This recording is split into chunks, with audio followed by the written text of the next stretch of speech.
भाई। परम दयाल अनंत सुख सम्राट आदि सदगुरु सर्व आत्माओं के सदगुरु सर्व सृष्टि के सदगुरु सदगुरु सुखराम जी महाराज ने धन्य हो धन्य हो धन्य हो। राम सभा में राम राम महाराज, राम राम सा सभी को राम राम सा प्रणाम सा। प्रथम वंदन गुरुदेव जी जिन दियो नाव तत्सार। द्वितीय वंदन राम जी जिन मेट्यो भरम विकार। तृतीय वंदन सब संत जन अनंत कोटि जन सार। जाके पद रज परसता हंस उतर जावे पार। शरणो सतगुरु दयाल को मुख हृदय हरि नाम। नित पत संगत साधे की आजीवन मोक्ष सुख राम। सब धरती कागज करूं सब वन कलम कराय। सात समंदर स्याही करूं सतगुरु गुण लिखो न जाय। आदि सतगुरु सर्व आत्माओं के सदगुरु सर्व सृष्टि के सदगुरु सदगुरु सुखराम जी महाराज ने धन्य हो धन्य हो धन्य हो। राम सभा में राम राम महाराज। आज हमारे सत्संग का विषय है मानव शरीर में अमरलोक का मार्ग, अलौकिक ग्रंथ, जिसका तीसरा भाग हम लेने जा रहे हैं। हमने देखा कि शिष्य ने गुरु महाराज से पूछा कि हंस जाए कि मुख। शिष्य ने गुरु महाराज से क्या पूछा कि हंस जाए कि मुख। कैसे शिष्य ने पूछा कि हंस कैसे मुख जाएगा। ये जीव मोक्ष पद यानी अलौकिक लोक कैसे जा सकता है, उसका मार्ग क्या है। तो गुरु महाराज ने सबसे प्रथम तो क्या बताया, साची लगन जिना घट लागे गुरुगम साची भरम न जागे। साची लगन जिना घट लागे, जिस शिष्य के अंदर परमात्मा को पाने की तड़फ लग जाए और जो संतों का सत्य ज्ञान है, जो संतों के वायक वचन है, वो सतगुरु के मुख से सुनता है और उस पर विश्वास आ जाता है, पूर्ण विश्वास कर लेता है और विश्वास के साथ वो भजन करता है। क्या करना है, सबसे पहले तो सत्स्वरूपी संत की पहचान करनी है। केवल संत को पहचान कर उसके बताए भेद से बहुतारी संत का शरणा लेकर जो भजन करता है तो उसके घट में केवल भक्ति का उदय हो जाता है। ऐसा गुरु महाराज ने शिष्य को बताया कि केवल भक्ति का उदय हो जाता है।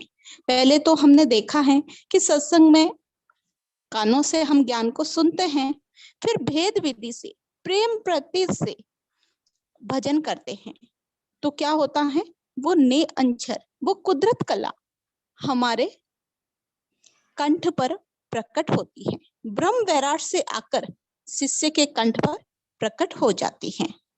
और एक बार ने अंचर प्रकट हो गया तो उसका पराक्रम कैसा है, गुरु महाराज ने बताया कि उसकी 84 टल गई, उसको मनुष्य तन का पट्टा मिल गया। भले ही उसके ने अंचर कंठ पर प्रकट हुआ है, आज प्रकट हुआ है, कल शरीर छूट जाए तो भी उसको मनुष्य देह ही मिलेगी। ऐसा उस ने अंचर का पराक्रम है। तो गुरु महाराज ने बताया कि एक बार वो ने अंचर प्रकट हो जाता है। कैसे प्रकट होता है कि भेद विधि से जब भजन करता है। तो वो निअक्षर प्रकट होने के बाद कौन कौन से स्थान पार करके हंस उस अलौकिक देश में पहुंचता है, उसका वर्णन गुरु महाराज ने अलौकिक ग्रंथ में किया है। अलौकिक लोक जानने के रास्ते में आने वाले सुन वो लोगों का विवरण इस ग्रंथ में बताया है। हम सभी ये ज्ञान गुरु महाराज का सुन रहे हैं, पर ये विषय कैसा है? प्रैक्टिकल करने का है। हम स्वयं करेंगे, हमें स्वयं करना है। भजन करेंगे तभी हमें अनुभूति होगी, तभी हम समझ पाएंगे। और हम क्या करते हैं, हमें भाग्यशाली है हम सभी कि हमें भेद भी मिला है, गुरु महाराज का भेद मिला है, सदगुरु का सरना मिला है। पर ये ग्रंथ लेने का उद्देश्य यही है कि हम ढील कर जाते हैं, हमें ढील नहीं करनी है। क्या पता हमारी कितनी सांसें बाकी है। हमारे कल की घटना मैं बताती हूँ। कल रात को 10 बजे मेरे गांव में एक रामस्नेही बहन थे, जो उनको 10 बजे तक तो वो टीवी देख रहे थे, और 10 बजे के बाद में थोड़ा सा दर्द हुआ और घर पे ही उनकी डेथ हो गई। हॉस्पिटल तक नहीं जा पाए, साइलेंट अटैक आया और वो नहीं रहे। तो क्या भरोसा है कि आज कल सुबह भी हम देखेंगे कि नहीं देखेंगे? कल का भी भरोसा नहीं है। तो हमें ढील नहीं करनी है। गुरु महाराज ने जो ज्ञान बताया वो प्रैक्टिकल हम खुद करेंगे। ये समझाने का समझने का नहीं है, ये प्रैक्टिकल करने की भेद विधि है। हमें चर्चा करनी है, एक दूसरे को बताना है कि कैसी रीति हमारे बन रही है, कहाँ हम ढील कर रहे हैं, हमारे सिमरन में ढील है। संतों से इस बात की चर्चा होनी चाहिए। यही है मूल जो ज्ञान है, गुरु महाराज के उस लोक तक पहुंचने का जो रास्ता है। हम भेद से भजन कर रहे हैं तो हम ये ज्ञान भी होना चाहिए गुरु महाराज का, इसीलिए ये अलौकिक ग्रंथ लिया जा रहा है। और सबसे पहला हमने देखा था कंठ सुन का वर्णन आया था। गुरु महाराज ने कंठ सुन बिच हरिजन झूले, सूरज चार कली चहु फूले, रसना उलट कमल में देखी, दिखे मोय दोए मुख तो एके। कंठ सुन, ये कंठ स्थान जहां जीव रहता है, जीव के रहने का स्थान कहते हैं कंठ कमल को। ये जीव जो कंठ कमल पर पड़ा था, गुरु महाराज की मेहर से, सदगुरु विधि से भेद से भजन करने से, ब्रह्म वैराट से आकर वो निअक्षर कंठ कमल पर प्रकट होता है। तो सूरज चार कली चहु फूले, यहाँ बार बार वर्णन आएगा। चार सूर्य के, चार कली का प्रकाश है, चार सूर्य का प्रकाश है। तो हमें ये समझना है चार कली क्या है, चार सूर्य क्या है।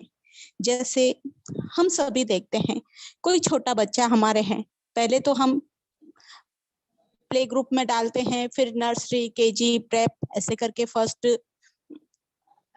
आगे से आगे क्लासें उसकी बढ़ती रहती हैं। वैसे ही अवस्था बढ़ती है, वैसे ज्ञान भी बढ़ता है।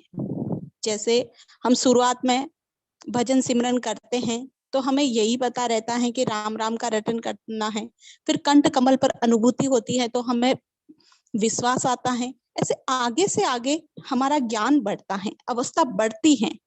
इसीलिए गुरु महाराज ने बोला है कि भाई ये बताया है चार पांख का कमल, यानी चार सूर्य उतना ज्ञान आ गया है। चार पांखुड़ी का कमल, चार सूर्य का प्रकाश, इसका मतलब क्या हुआ कि उतना ज्ञान हमारे अंदर आ गया। यहाँ क्या बात हो रही है? ज्ञान की बात हो रही है।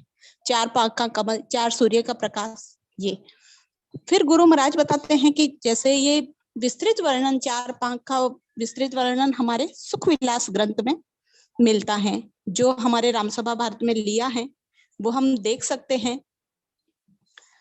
और सौदागरी ग्रंथ, गुरु शिष्य का संवाद, सब में ये आया हुआ है। गुरु महाराज ने जगह जगह इसका वर्णन किया है। ये शब्द भेद का सभी जगह आया हुआ है। गुरु महाराज बताते हैं सुख विलास ग्रंथ में कि ये चार पंखुड़ी का कमल है। तो चार पंख का कमल है तो कमल कैसा होता है हम सभी जानते हैं, डंडी लगी होती है, उसके ऊपर पंखुड़ियां होती हैं। तो इसमें उसके वो तना है, उस डंडी का रंग कैसा बताया गुरु महाराज ने? पीला। पीला रंग होता है पृथ्वी तत्व का प्रतीक। वो डंडी कहाँ अड़ी है? कंठ कमल पर। और ऊपर वो फूल है जो पंखुड़ी है, सूरज 4 कली चहु फूले, 4 कली का है। उसके ऊपर का रंग कैसा है? काला है। काला होता है आकाश तत्व का प्रतीक। और पंखुड़ी के नीचे हरा रंग है जो वायु तत्व का प्रतीक है। और बीच में लाल व सफेद है। लाल होता है अग्नि तत्व का और सफेद होता है जल तत्व का प्रतीक। तो गुरु महाराज फरमाते हैं कि सूरज 4 कली चहु फूले, 4 सूर्य के जितना ज्ञान का प्रकाश हुआ। कब हुआ? जब वो निअंजर प्रकट हुआ। कंठ सुन पर बीच हरिजन जुटे। तो हमें ये भी काउंट करना है यहाँ कि पहली सुन कौन सी है? कंठ सुन है। हम सभी को याद रखना है, मेरे साथ आप सभी याद रखना। पहली सुन है कंठ सुन। रसना उलट कमल में देखी, दिखे दोय मुख तो एक ही। गुरु महाराज क्या फरमाते हैं कि रसना उलट अनुभूति बताते हैं। कंठ कमल पर कैसी अनुभूति हुई? रसना उलट कमल में देखी। ये रसना, ये जीव्या, इसके आधार से हम भजन सिमरन करते हैं। तो ये कैसे देखी? गुरु महाराज फरमाते हैं कि जैसे जीभ हिलती है, हलचल होती है, वैसे ही कंठ स्थान पर अनुभूति होती है हमें। कंठ स्थान पर गुदगुदी होती है। तो ये प्रमाण क्या मिलता है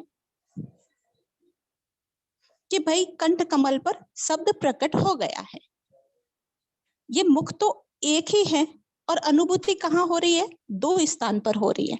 कंठ पर भी हो रही है और जिह्वा से भी रटन हो रहा है। और ऐसे ही कंठ स्थान पर हम और भी अनुभूति देखें तो जैसे गुदगुदी होना कंठ स्थान पर, और चमकना, जैसे कुछ नया कुछ हो जाता है। जैसे बैठे हैं हम सत्संग सुन रहे हैं और अचानक से कुछ ऐसा हो जाए तो हम चमकते एकदम से। तो वो चमकना कि मेरे अंदर ऐसा क्या आ गया है, नया क्या आ गया है, सब कुछ मैं वही हूँ और आज नया कुछ मुझे फील हो रहा है। तो ऐसे चमकना और अमृत उतरना। पहले तो मुंह सूखता है, फिर ऐसे लगता है कि मुख में मिठास आना, ऐसी अनुभूतियां हमें होती हैं। अब ये कंठ कमर पर शब्द प्रकट होता है तो विश्वास आ जाता है। आंखों से अश्रु धारा बहने लग जाती हैं, श्वास अवरुद्ध हो जाता है। ऐसी अनुभूतियां हमें अलग अलग, सभी के अलग अलग अनुभूत होते हैं। किसी को एक अनुभूति होती है, किसी को नहीं होती है। वो अपने कितना भजन किया, कितने आपके सुकृत है, उस पर निर्भर करता है। तो ये पहला कमल बताया, कंठ कमल। यहाँ तक हमने पिछली सत्संग में देखा था। अब आगे का गुरु महाराज फरमाते हैं, हृदय सुन हरिजन बासा, कलियां सूर 8 पर कासा। प्रेम ही लोला आत्म जागी, नव तत देह रटे लिव लागी। गुरु महाराज फरमाते हैं, हृदय सुन हरिजन बासा। संत जो भजन करने वाला है वो हृदय के सुन में पहुंच गया है। कंठ स्थान से कहाँ आया? हृदय स्थान पर। कंठ सुन पहली थी और हृदय स्थान है दूसरी सुन। शिष्य ने पूछा था कि मोक्ष के मार्ग में कौन कौन से लोग हैं और कितनी सुन आती हैं। तो हम सभी को याद रखना है, दूसरी सुन है हृदय सुन। तो हृदय सुन पर हरिजन वासा, कंठ स्थान से हृदय स्थान पर शब्द आया है। कलियासूर 8 प्रकाशा, वहां क्या है? 8 सूर्यों के जितना प्रकाश है और वहां 8 पंखुड़ियों का कमल दिखाई दिया।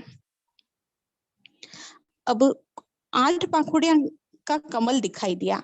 उस कमल का वो पेड़ है, तन्ना कैसा है, डंडी का रंग कैसा है, यहाँ बताया काला बताया। हृदय स्थान पर डंडी का रंग कैसा बताया? काला जो आकाश तत्व का प्रतीक है, और उसके ऊपर सफेद वो जल तत्व का प्रतीक है। ऊपर की जो परत पंखुड़ियां हैं उसका बताया सफेद जो जल तत्व का प्रतीक है, और बीच में पीला जो पृथ्वी तत्व का प्रतीक है, और पंखुड़ी के नीचे हरा रंग बताया जो वायु तत्व का प्रतीक है। पंखुड़ी लाल है जो अग्नि तत्व का प्रतीक है। इसमें क्या है, पेड़ बड़ा है और पंखुड़ी छोटी है। हृदय स्थान पर पेड़ बड़ा है और पंखुड़ी छोटी है। गुरु महाराज बताते हैं, हृदय सुन हरिजन बासा, कल्या सूर 8 प्रकाशा। 8 कली का प्रकाश, पहले 4 था, अब कितना हो गया, बढ़कर 8 हो गया। हमारे ज्ञान में, हमारे समझ में गुरु महाराज जो क्या बता रहे हैं कि वो वृद्धि हुई है। जैसे जैसे कंठ स्थान को, कंठ सुन को लांगा है, पार किया है, आगे बढ़े हैं, तो कितना प्रकाश हो गया, 8 सूर्यों का प्रकाश। उतना प्रकाश शिष्य के अंदर प्रकट हो गया। 8 पंखुड़ियों का कमल दिखाई दिया। अब बताया प्रेम हिलोला आत्म जागी, वहां प्रेम की लहर आकर आत्मा जागृत हुई और 9 तत्व देह रटे लिव लागी। 9 तत्व की देह रटन करने लगी, लिव लग गई, रटे लिव लागी। गुरु महाराज हृदय सुन में कैसी अनुभूति हुई उसका वर्णन बता रहे हैं। वहां क्या लगा, अत्यधिक प्रेम आया, उससे आत्मा जागृत हुई और 9 तत्व की देह राम नाम का रटन करने लगी, लिव लग गई। तो हृदय सुन की अनुभूतियां गुरु महाराज अन्य ग्रंथों में बताते हैं। हृदय स्थान पर अत्यधिक प्रेम आता है और मन मगन हो जाता है, वो जीव हंस मगन हो जाता है वहां प्रेम में। हृदय हौद भर जाता है, अत्यधिक प्रेम आने से वो हृदय भर जाता है। और 9 तत्व की सूक्ष्म देह होती हैं, वो चक्री जैसे घूमने लग जाती हैं, रटन करने लग जाती हैं, और मन पलटकर सुरती के साथ हो जाता है। ये हृदय स्थान के बारे में है।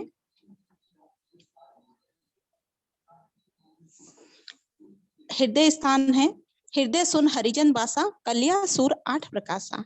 हृदय सुन दूसरा सुन है, पहला कंठ हो गया, दूसरा हृदय, जहां 8 पांख का कमल है और 8 सूर्यों के जितना प्रकाश हो रहा है।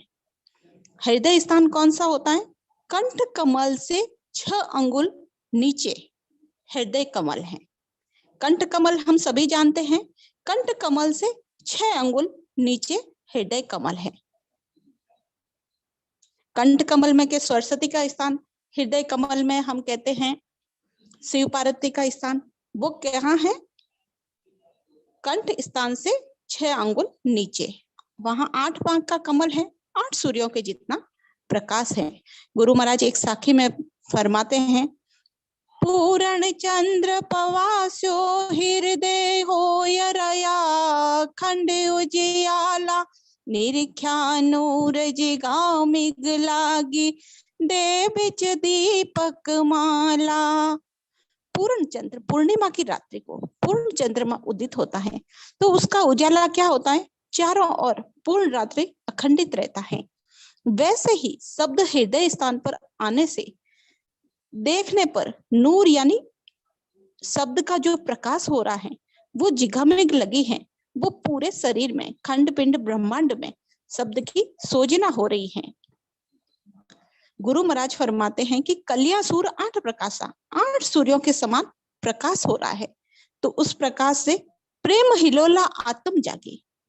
हृदय स्थान पर अत्यधिक प्रेम आता है, जैसे पानी का अत्यधिक प्रभाव होता है तो लहरें उठती है, लहरें उठती है ना, पानी उछाले खाते हुए चलता है, वैसे ही प्रेम उमाऊ होता है। हृदय में अत्यधिक प्रेम आता है तो वो उमाऊ होता है, जो हृदय स्थान पर हिलोले यानी लहरें उठती हैं, जिससे क्या होता है, ये आत्मा जागृत हो जाती है। जागृत होना क्या है, जागना क्या है, जो जीव कंठ स्थान पर पड़ा था वो निअक्षर प्रकट होने पर हृदय स्थान पर आया और प्रेम प्रीत से भजन करने लग गया। गुरु महाराज फरमाते हैं, दिन दिन चढ़े अगम दिस जावे, पाछो ने कन जोवे, हंस को पकड़ की ओ मुख आगे, आत्म पाछू रोवे। दिन दिन चढ़े अगम दिस जावे, वो ने अंचर सत शब्द आगे बढ़ता है, निरंतर अगम में जाने के लिए बढ़ता है, वापस नहीं उतरता है। एक बार हमने देखा, हमारे कंठ पर शब्द प्रकट हो गया है, रोके नहीं बीच की सुसु, ना कोई अडो आवे, वो बीच में रुकता नहीं है, आगे से आगे बढ़ता जाता है, कंठ स्थान से हृदय सुन में आ गया। और फिर गुरु महाराज बताते हैं कि हंस को पकड़ क्यों मुख आगे, वो हंस उसके साथ हो गया और वो आगे से आगे जा रहा है। और ये जीवात्मा, जो पांच आत्मा, इस जीव के साथ पांच आत्मा और मन जो आदि से हैं, ये पांच आत्मा, पांचों प्राण, शब्द स्पर्श रूप रस गंध, ये साथ में है। तो गुरु महाराज फरमाते हैं कि जैसे पूर्व में बताया, प्रेम हिलोला आत्म जागी, नव तत्व देह रटे लिव लागी। तो प्रेम हिलोला, हृदय स्थान पर अत्यधिक प्रेम आने से भजन होता है, जिससे अत्यधिक आनंद आता है। आनंद कैसा आता है? जैसे मछली को पानी में आनंद आता है, वैसा ही आनंद हृदय स्थान पर आता है, जिससे आत्मा क्या होती है? जागृत हो जाती है। और नौ तत्व देह रटे लिव लागी, ये स्थूल देह है जो दिखाई देती है, इसके अंदर नौ तत्व की, निराकार की जो देह है, शब्द स्पर्श रूप रस गंध चित्त मन बुद्धि और अहंकार से रटन होने लगता है, लिवना लगती है। आगे गुरु महाराज ने इसको और स्पष्ट किया है, आगे की साखी में हम देखते हैं। देह में देह, सूरत में सूरत, हृदय बीच मंडी एक मूरत, मध्य सुन बिच भल क्या नूरा, 16 कली दिसे शशि सूरा। गुरु महाराज फरमाते हैं कि देह में देह, सूरत में सूरत, हृदय बीच मंडी एक मूरत। देह में देह, इस शरीर में ही शरीर दिखाई देने लगा, और सूरत में ही सूरत दिखाई देने लगी, सूरत में ही सद्गुरु की सूरत दिखाई देने लगी। और उसके आगे हृदय और नाभि के बीच में, हृदय और नाभि के बीच मध्य कमल में नूर झलकने लगा। वहां 16 कलियों के कमल के 16 सूर्यों का प्रकाश दिव्यमान या चमकने लगा।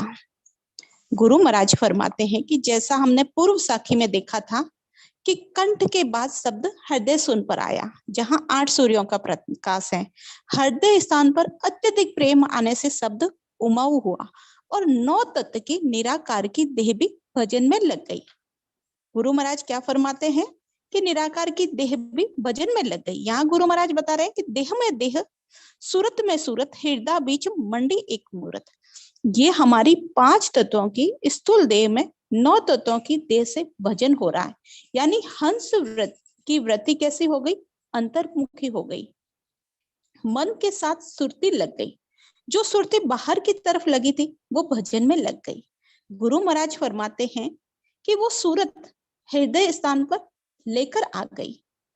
गुरु महाराज फरमाते हैं एक पद में, ऐ तुम सुनता हो गुरु ज्ञानी, गिगन में भंवर गुंजाना है, अष्ट पाख कंवल दल हृदय, जहाँ शिव आसन होई, अष्ट पाख कंवल दल हृदय, जहाँ शिव आसन होई, मन सो बुद्ध शुद्ध सो सुरता, इन्हीं का घर यही ऐजे तुम सुनता हो गुरु ज्ञानी, गगन में भंवर गुंजाना है। अष्टपांख कमल दर हृदय, जहां शिव आसन हुई, जो शिव जी का आसन बताते हैं, 8 पांख का कमल बताते हैं। आगे गुरु महाराज फरमाते हैं कि मन सो बुद्ध सुध सो पवना, सुध सो सुरता, इन्हीं का घर यही। मन कहाँ था? जो 8 दिशाओं में घूम रहा था, वो क्या हुआ? भजन में लगा। बुद्ध यानी बुद्धि के द्वारा ज्ञान समझ में आ रहा है। सुध यानी ध्यान शब्द सूरत पर लगा। जब शब्द हृदय स्थान पर आया तो गुरु महाराज फरमाते हैं कि देह में देह, सूरत में सूरत, हृदय बीच मंडी एक मूरत, यानी सुरती सदगुरु की कृपा से जो शब्द हृदय स्थान पर आया, तो जैसे मंदिर में मूर्ति स्थिर हो जाती है, वैसे ही सुरती हृदय स्थान पर स्थित हो गई, यानी सदगुरु के से प्राप्त शब्द ने अंचर में वो रम गई, वहां के सुखों का आनंद ले रही है, हृदय स्थान के सुखों का आनंद ले रही है। तो ये कहाँ का बताया गुरु महाराज ने? हृदय स्थान का वर्णन किया है। यहाँ अत्यधिक प्रेम आया और 9 तत्व की देह रटन करने लग गई। देह में ही एक देह दिखाई देने लगी, सूरत में सूरत दिखाई देने लगी। हृदय बेच मंडी एक मूरत, मध्य सुन बीच भड़क्या नूरा, सूला कली दिसे ससी सूरा। आगे गुरु महाराज फरमाते हैं मध्य स्थान के बारे में। अब मध्य सुन हो गया, पहले सबसे पहले कंठ सुन, कंठ से हृदय सुन और हृदय से मध्य सुन। ये कौन सी हो गई? तीसरे नंबर के मध्य सुन। अब मध्य सुन का तीसरा स्थान है, तीसरी सुन है। यहाँ क्या होता है? सुगंधित, सुगंधी, श्वास उच्छ्वास का तेज चलना, ये श्वास की रफ्तार है वो तेज हो जाती है। जीव का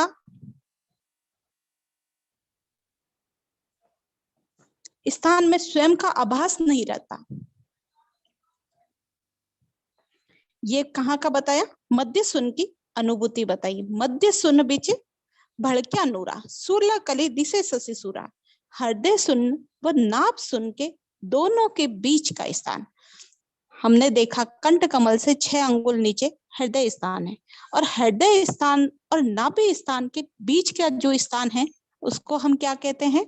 मध्य स्थान कहते हैं। वो है मध्य सुन, जो तीसरे नंबर का सुन है। वहां गुरु महाराज ने क्या बताया? 16 पाखुड़ी का कमल है, जहां क्या हो रहा है? 16 सूर्य और चंद्रमा के जितना शब्द के तेज का प्रकाश हो रहा है। गुरु महाराज ने फरमाया कि 16 सूर्य के जितना प्रकाश हो रहा है। यहाँ गुरु महाराज जी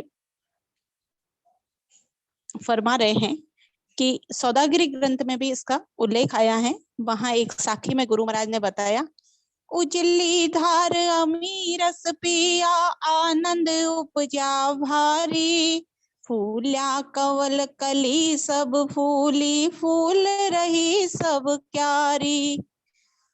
उजली धार अमीरस पिया, उज्जवल धार यानी पवित्र धारा, जो कंठ सुन से हृदय सुन होते हुए मध्य स्थान पर आई। अमीरस पिया, वहां के सुखों की अनुभूति ली, आनंद की अनुभूति हुई। कमल खिलिया, कलियां क्यारी में फूल रही है, यानी हंस यहाँ के उतने आनंद की अनुभूति कर रहा है। गुरु महाराज ने बताया, बैली ग्रंथ के ने बताया कि मध्य कमल के बारे में बताया कि हृदय नाभि के बीच में, हृदय और नाभि के बीच में 6 कमलों का गुच्छा है, 6 कमल हैं। वहां पर मध्य स्थान से बेल फूटकर गई, यानी चारों ओर अनुभूति हो रही है। शब्द का कितना प्रभाव है? आगे फरमाते हैं कि फूटे बास 14 दिस जावे। अब सुगंध कैसे जानेंगे? तो सुगंध तो हम नाक से ही जानते हैं, नाक से ही श्वास लेते हैं तो सुगंध का पता चलता है। तो वहां क्या होता है, मध्य स्थान की अनुभूति बता रहे हैं गुरु महाराज कि श्वास तेज चलने लग जाती है। जब राम राम का सिमरन करते हैं तो अंदर बाहर श्वास की वो गिनती होती है, वो शब्द की गिनती राम राम राम राम करते हैं तो वो बढ़ जाती है। इस स्थान का पता कैसे चलता है, श्वासों में राम राम ज्यादा होना, और यहाँ मध्य स्थान पर शब्द बहुत कम समय तक रुकता है और आगे बढ़ जाता है। ऐसा गुरु महाराज ने मध्य स्थान का वर्णन किया है। आगे गुरु महाराज फरमाते हैं, नाभ सुन घर संत पधारे, कली 32 तपेर विसारे, सुख मण घटा घोर घन लागी, देह वैराट वीण जो भागी। सबसे पहले कंठ सुन प्रथम स्थान, हृदय सुन द्वितीय स्थान, मध्य तीसरा और अब चौथा नाभि सुन। हृदय स्थान से निकलकर संत नाभि कमल के घर आए। वहां 32 पांखली का कमल था। उस कमल से 32 सूर्यों का प्रकाश तपने लगा। वहां इतना तेज प्रकाश की अनुभूति हो रही है। और आगे गुरु महाराज फरमाते हैं, सुखमण घटा घोर घन लागी, देह वैराट वीण ज्यों भागी। वहां सुखमणा का घोर घरनाट होने लगा। तब ये पूर्ण शरीर, ये पूरा शरीर है, वीणा के जैसे बजने लगा। गुरु महाराज कहाँ का उल्लेख कर रहे हैं, नाभि सुन का। नाभि सुन का हम देखें कैसी अनुभूति होती है। नाभि सुन में पहले तो गुरु महाराज ने बताया कि 32 पाखुड़ी का कमल है, 32 पांख का कमल है। पंखुड़ियों का तल हरा है। जो 32 पंखुड़ियां हैं उसका तल कैसा है, हरा है, वायु तत्व का प्रतीक है हरा। पेड़ तना और डंडी पीली है, जो पृथ्वी तत्व का प्रतीक है। और इसके बीच में सुरंग है, वो काली है, आकाश तत्व का प्रतीक है। पंखुड़ियां लाल हैं, जो अग्नि तत्व का प्रतीक है। और उसके सिर पर श्वेत, श्वेत जल तत्व का प्रतीक है, जो श्वेत रेखा है।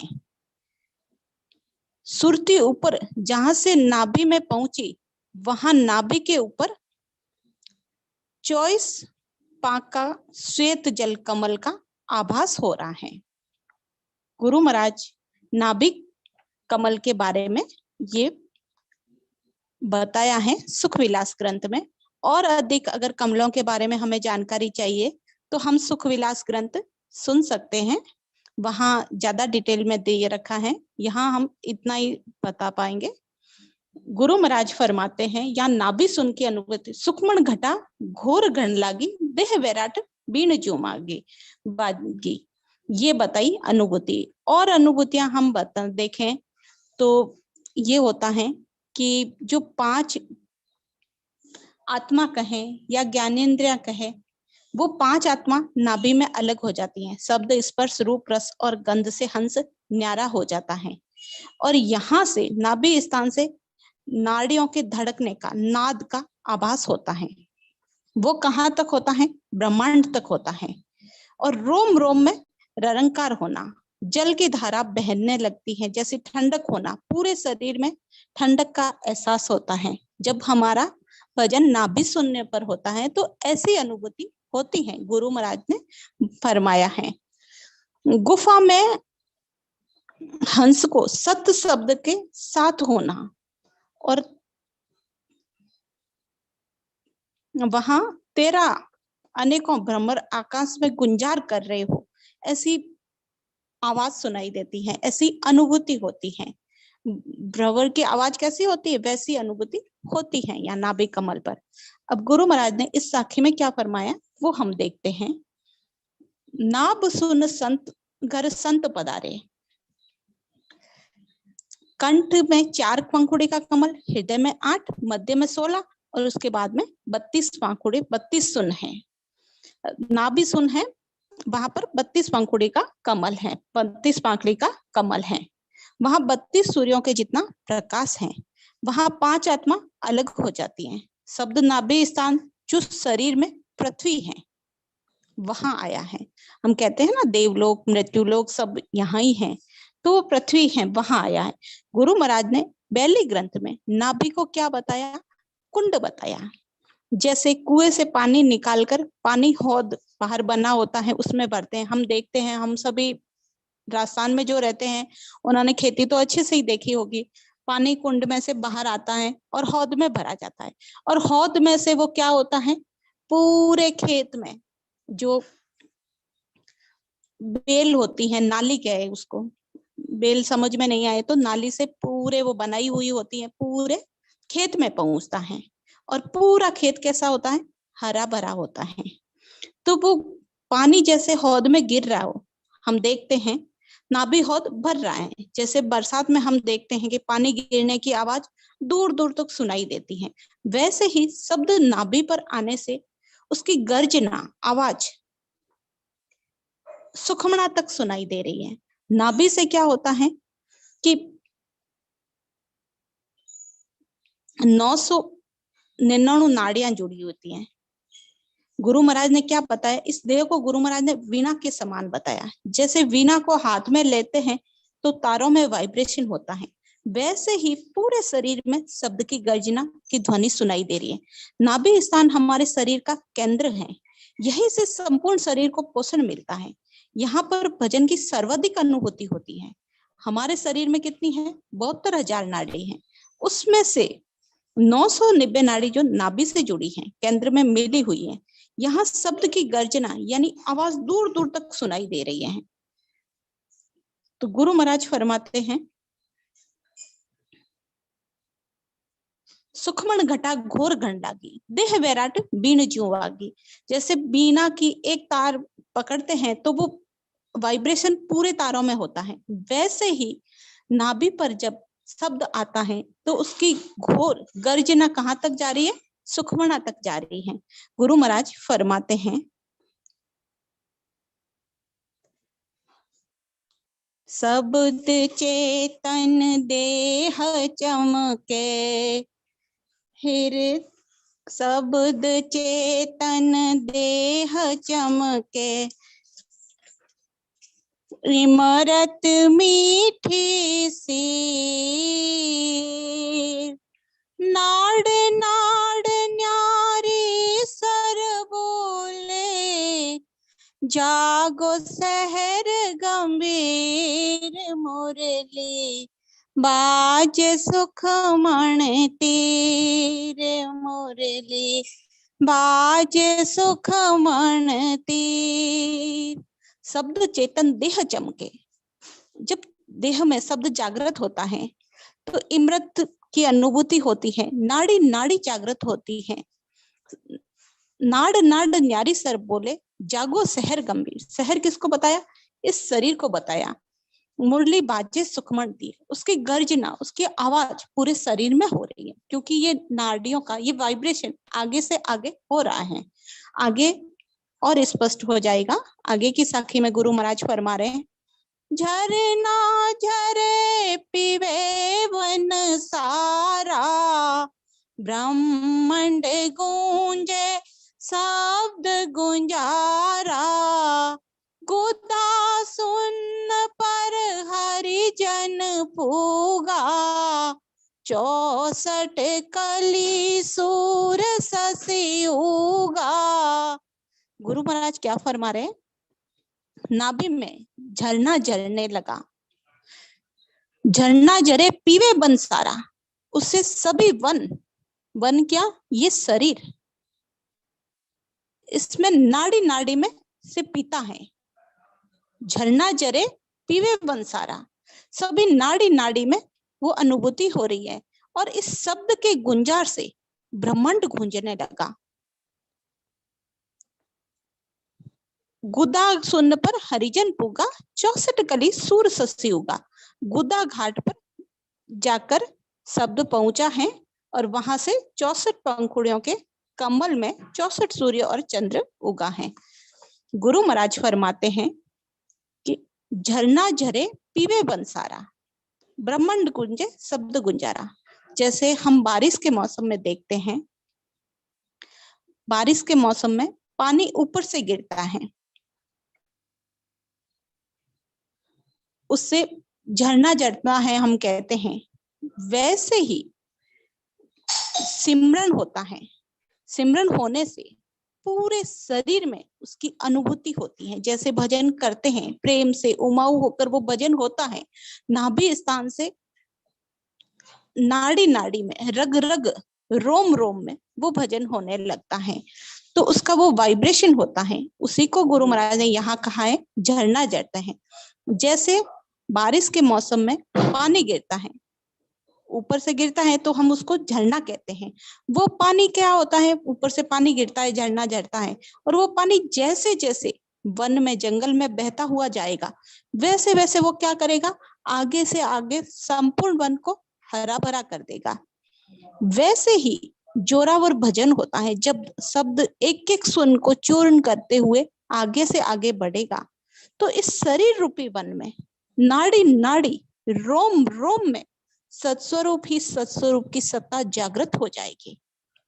और हंस इस देह के आगे से आगे शब्द बढ़ता जाएगा। जैसे हम अभी देख रहे हैं, कंठ से हृदय, हृदय से मध्य, मध्य से नाभि, एक एक स्थान पार करते हुए आगे आ रहे हैं।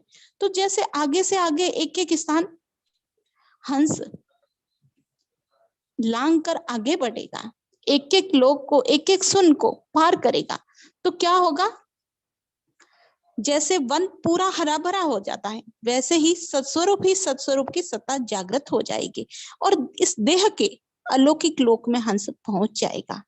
गुरु महाराज फरमाते हैं कि ब्रह्मांड गुंजे शब्द गुंजारा, यानी शब्द नाभि पर है और उसकी गर्जना कहाँ हो रही है, गर्जना ब्रह्मांड तक सुनाई दे रही है। जैसे हम देखते हैं दूर से पानी का झरना, पानी गिर रहा है, हम दूर खड़े हैं तो भी उसकी गर्जना हमें सुनाई देती है ना। वैसे ही वो शब्द जब भेद से हम भजन करते हैं तो उस भजन की वो गर्जना, वो वाइब्रेशन पूरे शरीर में होता है। वो कहाँ तक सुनाई दे रहा है, ब्रह्मांड तक सुनाई दे रहा है। कहते हैं ना भजन करे पाताल में और प्रकट होता आकाश, तो वो हो कहाँ रहा है और उसकी वाइब्रेशन कहाँ तो हो रहा है, ब्रह्मांड तक हो रही है। शब्द की घोर गर्जना ब्रह्मांड तक सुनाई दे रही है। ब्रह्मांड गुंजे शब्द गुंजारा, शब्द की गुंजार ब्रह्मांड तक सुनाई दे रही है। गुरु महाराज फरमाते हैं गुद्दा सुन पर हरिजन पुगा, 64 कली सूर शशि उगा। हरिजन कहाँ पहुंचे हैं, गुदासुन पर पहुंचे हैं। गुदासुन कौन सा स्थान हो गया, हमने देखा कंठ कमल, कंठ के बाद हृदय, हृदय के बाद में मध्य और मध्य के बाद में नाभि, और नाभि के बाद में कौन सा स्थान बताया गुरु महाराज ने, गुदासुन पर हरिजन पुगा। अब हमारा प्रश्न होगा कि हम हमेशा कहते हैं 6 कमल पूर्व के और 6 कमल पश्चिम के, कहते हैं ना, तो कौन सा स्थान बीच में छूट गया, एक स्थान छूट गया, गुदासुन से पहले ब्रह्म स्थान आता है, तो वो ब्रह्म स्थान यहाँ नहीं बताया है। गुरु महाराज ने क्या फरमाया है, गुदासुन, एक एक सुन को चूर्ण करते हुए पार कर हंस कहाँ पहुंचा, गुदासुन पर पहुंचता है।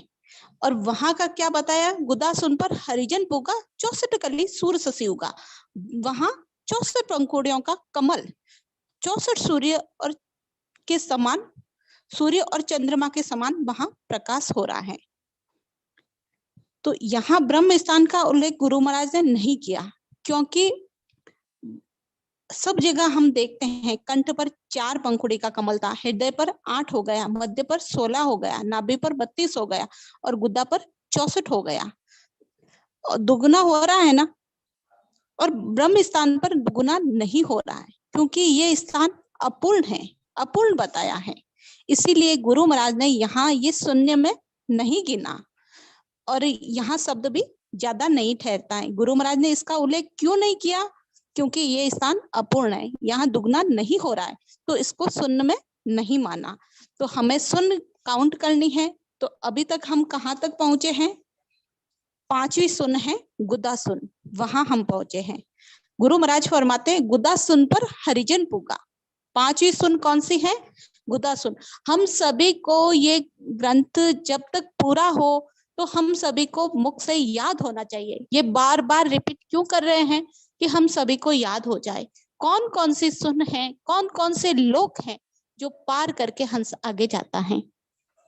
ये प्रैक्टिकल है, ये कोई सुनने सुनाने का विषय ही नहीं है, ये अनुभव का विषय है।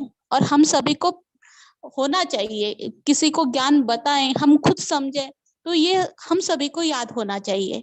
तो गुरु महाराज यहाँ फरमा रहे गुदा सुन पर हरिजन पुगा। गुदा सुन में क्या उल्लेख किया गुरु महाराज ने? यहाँ 64 पांव का कमल है।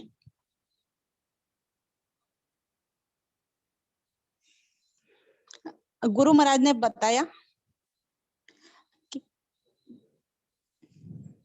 ए जी तुम सुनता हो गुरु ज्ञानी, गगन में भंवर गुंजाना है। ए जी तुम सुनता हो गुरु ज्ञानी, गगन में भंवर गुंजाना है। जातल कवल और है दूजा, खटदल पाख लगानी। जा में ब्रह्मा मांड घड़त है, उभय नाड़ संग आणी। ऐजे तुम सुनता हो गुरु ज्ञानी, गगन में भंवर गुंजाना बे। 64 पांख चार ताऊ पर, गणपत करे है निवासा। 64 पांख चार ताऊ पर, गणपत करे है निवासा। खुलिया घाट पिछम का मार्ग, किया रे मेरे गरवासा। ऐज तुम सुनता हो गुरु ज्ञानी, गगन में भंवर गुंजाना है। जातल कमल और है दूजा, खटदल पांख लगानी। जामे ब्रह्मा मांड गड़त है, उभय नाड़ संगानी। तो ब्रह्म स्थान पर कहा क्या बताया गुरु महाराज ने? 4 पांख का कमल बताया। और सभी स्थान पर हम देख रहे हैं दुगने हो रहे हैं, यहाँ पर दुगने नहीं हो रहे, 4 पांख का कमल है। वहां गादी स्थापित नहीं है। गादी क्या होती है? जो जहां रहता है वहां उसकी गादी मानी जाती है। जैसे जो स्थान जहां उसके रहने का स्थान है, जहां जहां ठहरता है, रुकता है, वो स्थान रहने का स्थान, उसको गादी मानी जाती है। जैसे उदाहरण के लिए हम देखें कि दरियाव जी महाराज की गादी, तो दरियाव जी महाराज की गादी कहाँ थी? रैन में। रैन में रहे तो वहां गादी मानी। तो ये यहाँ गादी नहीं मानी, इस स्थान को अपूर्ण माना, इसीलिए ब्रह्म स्थान को गिनती में नहीं लिया। और ये ब्रह्म स्थान को नहीं लेके सीधा गुरु महाराज ने यहाँ गुदा सुन का लिखा है। गुदा सुन पर हरिजन पुगा, 64 कली सूर्य शशि उगा। यहाँ कितना सूर्य का प्रकाश है? 64 सूर्य का। और इससे पूर्व हमने नाभि में देखा 32 का था। दुगना दुगना हो रहा है, ये हम सभी को याद रखना है। और इस वैसे ही इस शब्द की देह में कितनी गादी बताई है गुरु महाराज ने? अभी तक हम आए 5वें स्थान पर, और गुरु महाराज ने बताई है 52 गादी, जो हम सभी को जैसे जैसे ये ग्रंथ में आगे आगे बढ़ेंगे तो एक एक बात का खुलासा होगा। अभी कंठ, हृदय, मध्य, नाभि और गुदाघाट या गणेश स्थान और ब्रह्म स्थान का उल्लेख नहीं हुआ क्योंकि वहां शब्द रुकता नहीं, वो अपूर्ण है।